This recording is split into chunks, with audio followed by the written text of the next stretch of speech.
What happens when one of Hollywood's most respected actors walks into what should be a routine morning show interview, only to find himself facing off against a host who seems determined to make him look bad on live television? What you're about to hear is the explosive exchange that had viewers picking sides and left everyone asking the same question: who was really out of line here? Before we dive into this incredible story, make sure to hit that subscribe button and drop a comment below telling me which side you think was right, because this one is going to divide people. Trust me. You're going to want to see how this plays out. It was supposed to be just another promotional appearance. Samuel L. Jackson had a new film coming out, and his publicist had scheduled the usual rounds of morning show interviews. Good Morning America was first on the list, and Jackson arrived at the studio that morning in his typical professional manner, greeting the crew with his characteristic warmth and preparing for what should have been a straightforward conversation about his latest project. But from the moment he sat down across from Michael Strahan, something felt different. There was a tension in the air that Jackson couldn't quite place. Strahan's usual television smile seemed forced, and his handshake lingered just a moment too long, like he was sizing up his guest. "Samuel L. Jackson, welcome back to Good Morning America," Strahan began, his voice carrying that familiar television enthusiasm.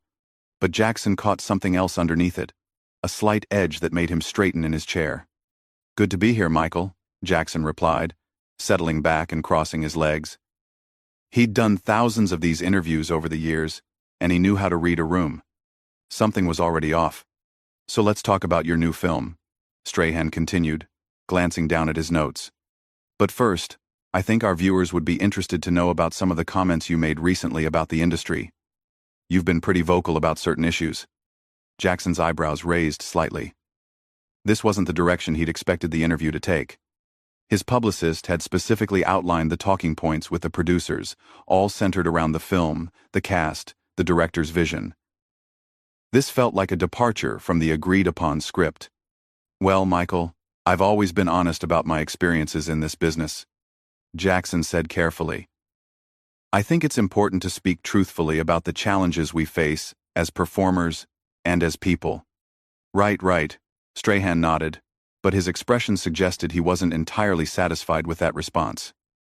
"But some people might say that when you're as successful as you are, when you've had the career you've had, maybe it's time to, focus on the positive instead of always bringing up the negative aspects."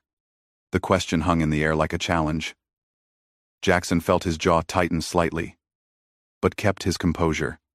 He'd faced tougher crowds than this, and he wasn't about to let a morning show host rattle him. "I'm sorry, are you suggesting that speaking honestly about important issues is somehow inappropriate?" Jackson's voice remained level, but anyone who knew him could hear the slight shift in tone. "Because I was under the impression that this was supposed to be about my film, not my personal philosophy on social commentary." Strahan leaned forward in his chair, his smile never wavering but his eyes growing sharper. "Hey, I'm just saying what some people out there are thinking. You've built this reputation as someone who doesn't hold back, but sometimes viewers wonder if maybe you're being a little too, how should I put this, aggressive in your approach to certain topics." "Aggressive?" Jackson repeated the word slowly, and anyone watching could see his demeanor changing. The easygoing movie star persona was giving way to something more intense. "That's an interesting choice of words, Michael. Would you use that same word to describe other actors who speak their minds? Or is that a special term you reserve for certain people?" The live studio audience was beginning to sense the tension. What had started as a routine celebrity interview was quickly becoming something else entirely. Strahan, rather than backing down or steering the conversation back to safer territory, seemed to be doubling down on his confrontational approach. "Look, I'm not trying to put words in your mouth or anything," Strahan said, holding up his hands in a gesture that was meant to appear conciliatory but came across as condescending. "I'm just wondering if you ever think about how your comments might come across to regular people, everyday Americans who just want to be entertained when they go to the movies." Jackson's response came without hesitation, and his voice carried the kind of authority that had made him one of the most commanding presences in Hollywood. "Michael, let me ask you something. Do you think the people watching this show right now are incapable of handling honest conversations about real issues? Do you think they're too simple to understand that an actor can both entertain them and have opinions about the world around them? The question caught Strahan off guard. He hadn't expected Jackson to turn the tables so directly, and for a moment, his television-ready composure slipped. That's not what I'm saying at all. Then what exactly are you saying? Jackson pressed, leaning forward now. Because from where I'm sitting, it sounds like you're suggesting I should keep my mouth shut about things that matter to me, and just smile and wave and talk about how great everything is. Is that the kind of interview you want to conduct here? I just think, Strahan began, but Jackson wasn't finished. No, let me finish, Jackson said, his voice rising just slightly but carrying tremendous weight. I've been doing this for over 30 years. I've worked with some of the greatest directors in the business. I've been part of films that have moved people, challenged people, entertained people. And in all that time, I've never once apologized for having opinions or for speaking my mind. So if that makes me aggressive in your book, then I guess we have very different definitions of that word. The studio had grown quiet. The producers behind the cameras were frantically trying to figure out how to handle what was quickly becoming a live television disaster.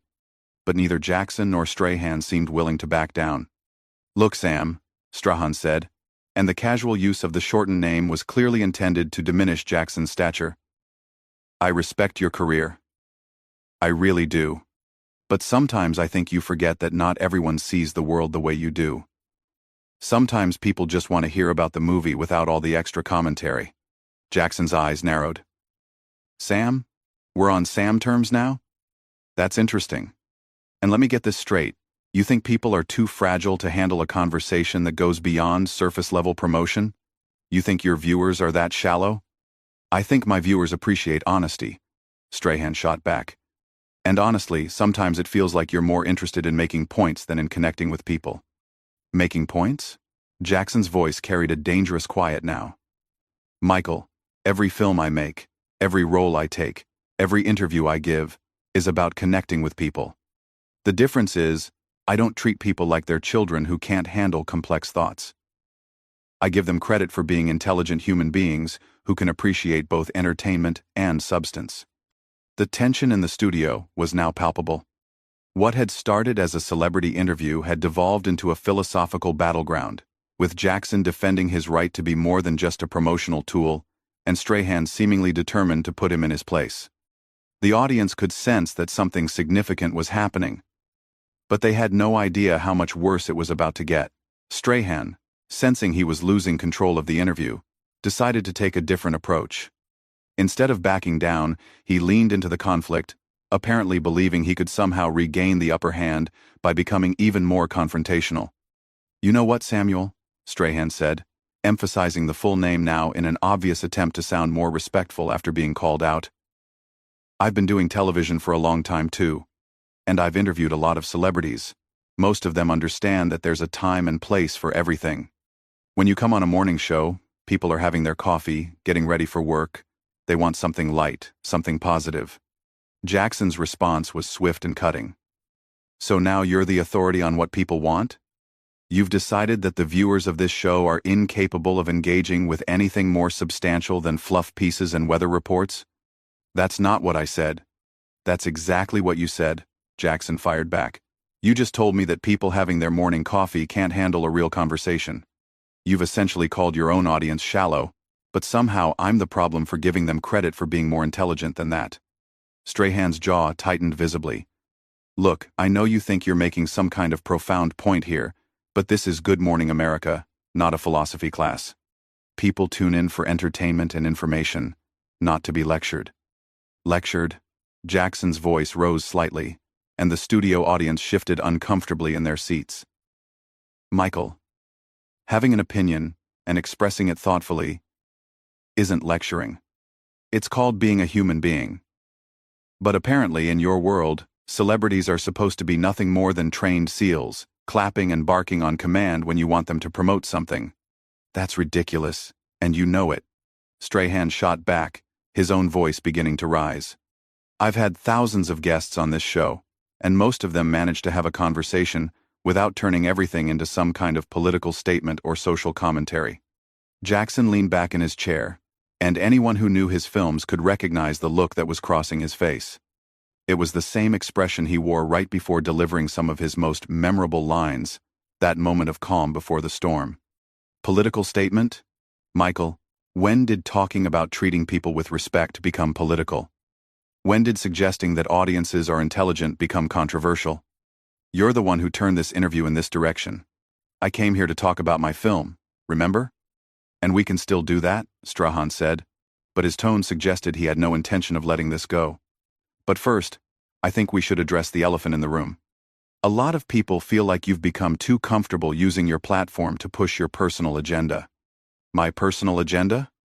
Jackson repeated, and his voice carried that unmistakable edge that had made him famous for playing characters who didn't back down from anyone. And what agenda would that be exactly? Strahan seemed to realize he'd stepped into dangerous territory, but instead of retreating, he pushed forward.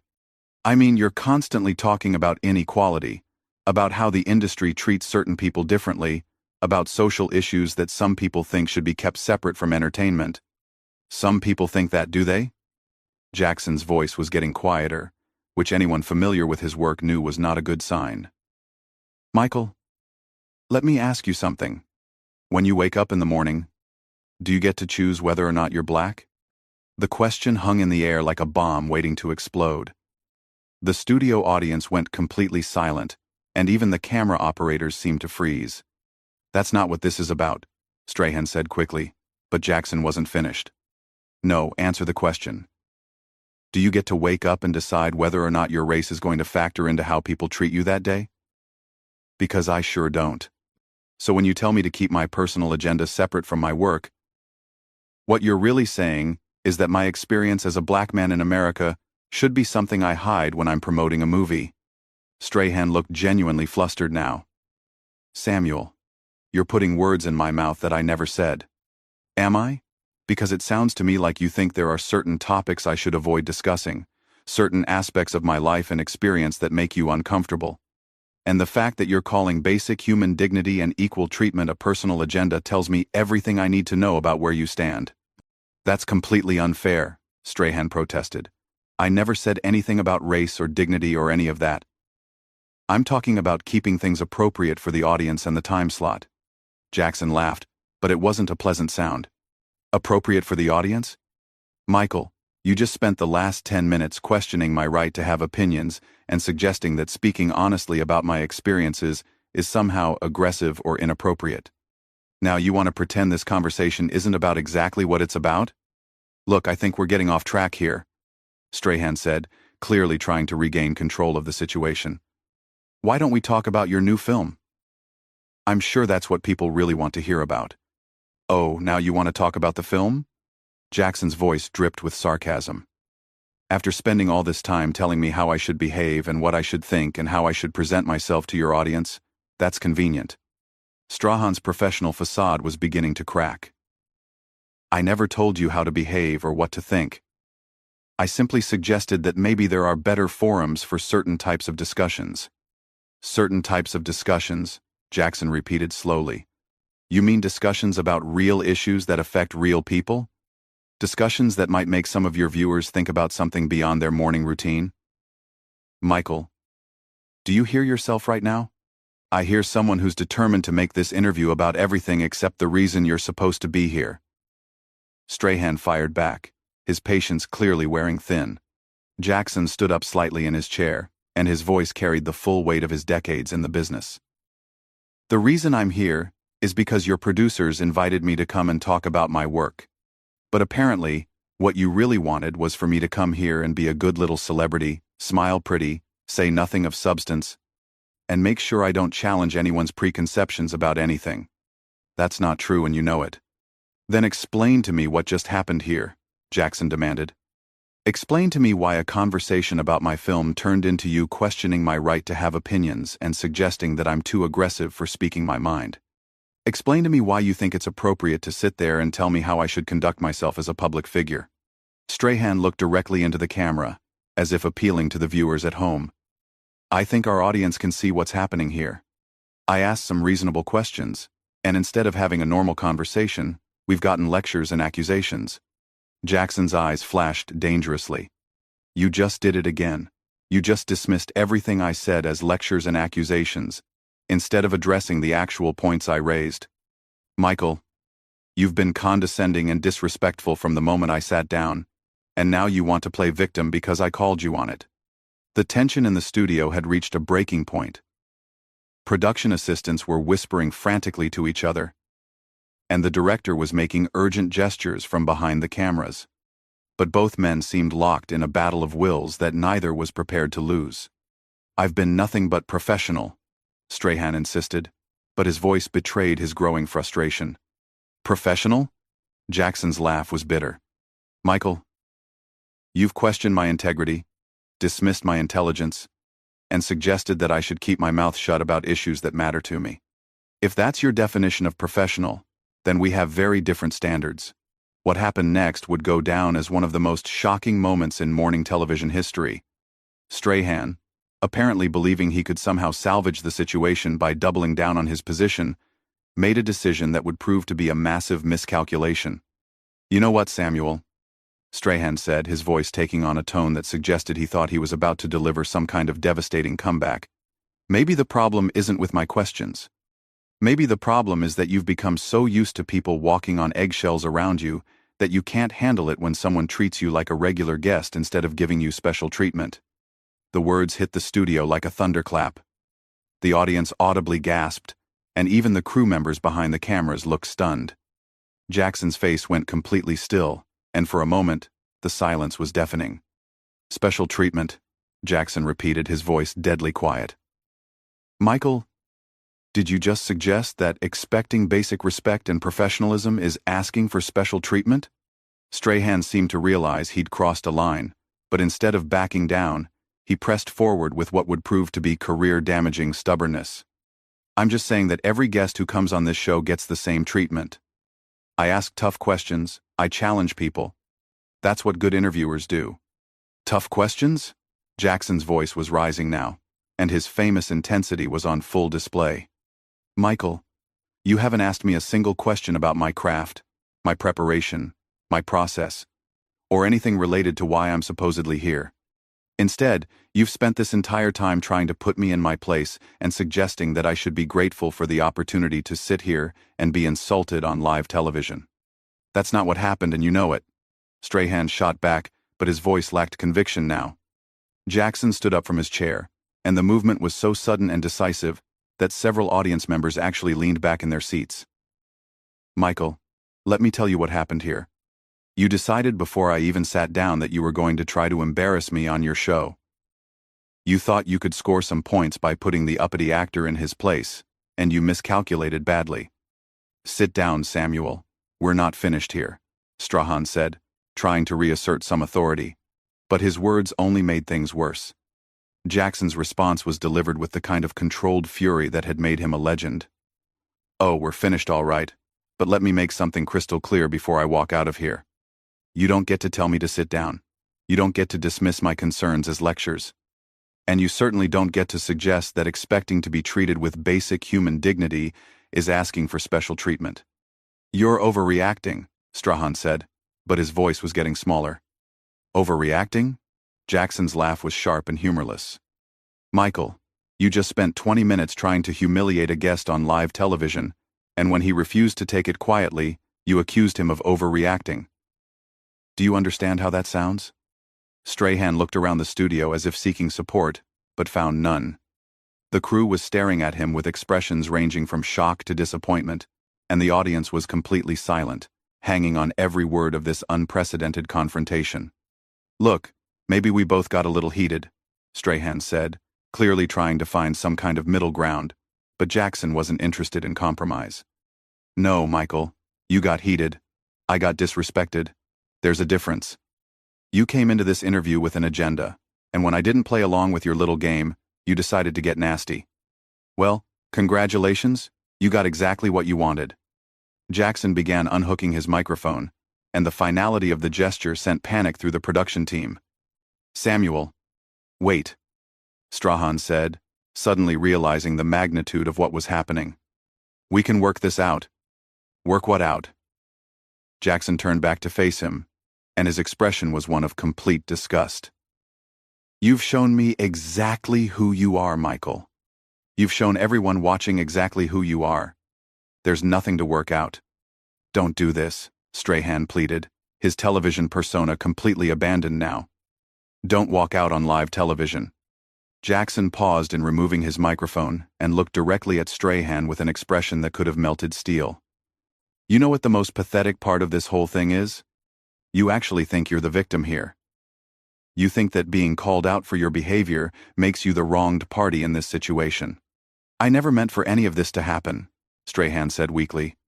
Yes, you did, Jackson replied with absolute certainty. You meant for exactly this to happen. You just thought it would go differently. You thought I would sit here and take whatever you wanted to dish out, smile for the camera, and thank you for the privilege. Well, I've got news for you, Michael. Those days are over. Jackson finished removing his microphone and set it down on the table with deliberate care. To everyone watching at home, I apologize that your morning show got turned into this circus. But sometimes you have to take a stand, even when it's uncomfortable, even when it's inconvenient. Especially when it's inconvenient. Samuel, please, Strahan tried one last time, but Jackson was already walking away. No, Michael, you've said enough. We both have. Jackson stopped at the edge of the set and turned back one final time. And just so we're clear, this isn't about